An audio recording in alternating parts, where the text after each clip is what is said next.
You know, it's good watching the video. It was really just what I thought out there watching from the sidelines. Really proud of the way our guys finished and the perseverance. I mean, it's just one of those games that felt like everything that could go wrong happened. And I think the normal and easy thing to do is to get discouraged maybe and not finish the right way. But I didn't feel like our guys gave in at all during the game. I think there was a mindset on the sidelines, definitely at halftime, that we were going to find a way to get it done, regardless of the challenges that were out there. Going back, one thing I was proud of, going back and looking at the video, after the interception that we threw late in the third quarter, we had 5 drives the rest of the game, and we got points on 4 of those 5 drives. I think we went field goal, touchdown, punt, touchdown. And so really, I mean, that's like the most critical time right after you throw an interception and you're down. Then we had the fumble on the punt return. So in those critical moments, our guys went and got points, and obviously we needed all of those points.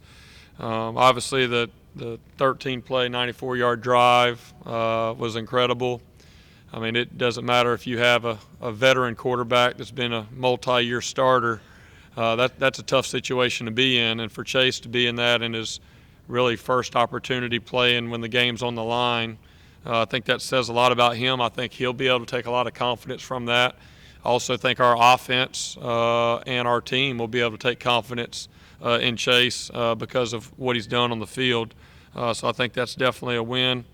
Really proud of the way that we continue to run the ball. I believe we had 293 yards this week. And I think the last 3 games we've averaged around 283 yards rushing, which is awesome. And I think it's just going to open up some things in the passing game and create some issues for defenses trying to figure out how they want to defend us. Continued the explosive plays. We had 13 explosive plays, 9 of them in the running game, which I think was really big.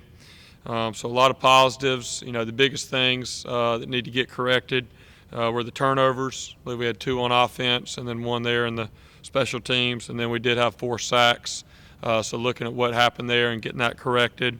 And then also weren't as efficient on 3rd and long as we have been earlier this year. Looking ahead at Wake Forest, we got a lot of respect for Wake Forest. I mean, every year you know what you're going to get from an effort standpoint. They always play hard. Coach Clawson, I think, has done a really good job of creating that mindset with their team. They have 7 starters coming back on defense. 3 of the front 4 are seniors that have played a lot of ball. I believe the 2 D tackles are redshirt seniors, have been there 5 years. I know they've scored twice on defense this year. So obviously we're looking ahead after we learn from the Syracuse game. We'll be looking ahead, getting ready for those guys. But I think for where we are right now, we kind of break up our season into quarters, and this is kind of the last game of the second quarter before we reach halftime with the open week coming after that. So, really where we are at this point in the season is really about focusing on ourselves. We've got a lot of things that we need to kind of clean up, details that we need to be more precise with. And so that's really where our focus will be, and really finishing strong. An opportunity to get a 3rd road win here before the open week and continue on our next goal. But I think that game this past week, and Coach said it in the locker room after the game. We've had one of those learning lesson games the last 2 years, and we had to learn from a loss. Hopefully this year, this is one of them we can learn from and be able to do it with a win. So that's kind of our mindset as we move forward. With that, I'll open up for any questions. Coach, there's a video that shows you after that last touchdown celebrating, jumping in Coach Sweeney's arms, and I haven't seen that kind of emotion since maybe the national championship. Can you put me in your mind? Coaches, we think of coaches sometimes as button-up and conservative. What's going through your mind there? You obviously know it. Yeah. My wife showed me the video later. She said I went for the high five and Coach Sweeney went for the hug. I'll take whatever I can get right now. I think the biggest thing, obviously you're in the moment and you're wanting to finish. I mean, we've had some situations this year where we've gotten down to the goal line and haven't finished. And just to kind of see what's happening on that drive. I mean, once we made the 4th and 6 throw and catch, and then I think it might have been the next play, either next play or the play after, Chase pulls the ball and runs it down there. So you're just feeling like we're about to get this thing done. And I think that was the first time that we took a lead in the entire game. Yeah, that was definitely a exciting moment. And I had a buddy text me and ask me why I didn't tackle him. I said, I'm going to save that for later in the year. Right now, we're going to go with where we are. But no, I mean, it was no doubt an exciting moment. And to be able to go finish that, I was just proud of our guys, really proud of the offensive line and those running backs being able to go and really impose their will. And like I said before, it's one thing to be able to run the ball. It's another thing to run the ball when they know you're running the ball. That's very difficult. And, I think that was definitely a great finish to a difficult week. Coach, Dave Clausen fired as defense coordinator last week. How difficult is that just from a game planning standpoint, trying to get an idea of what they do? Yeah, it's definitely creates some unknowns a little bit. Typically, when you do that, you don't make huge changes. There may be some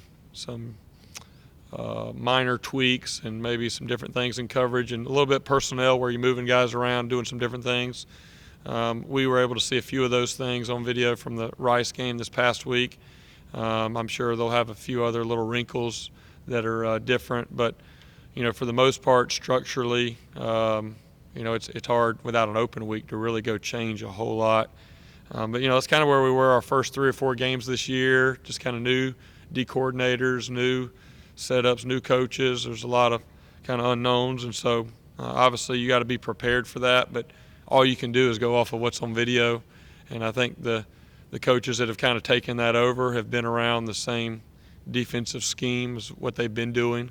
We'll have our guys prepared, but really the big message for our guys is no different than every week is, hey, let's worry about ourselves and being efficient with what we do, and we'll have answers if they want to come and change things up a little bit. Jeff, is there a sense that among the coaches and the team that, hey, we made it through last week and now it's time to get back to maybe a normal, regular week? Yeah, we've been waiting for a normal week for a while.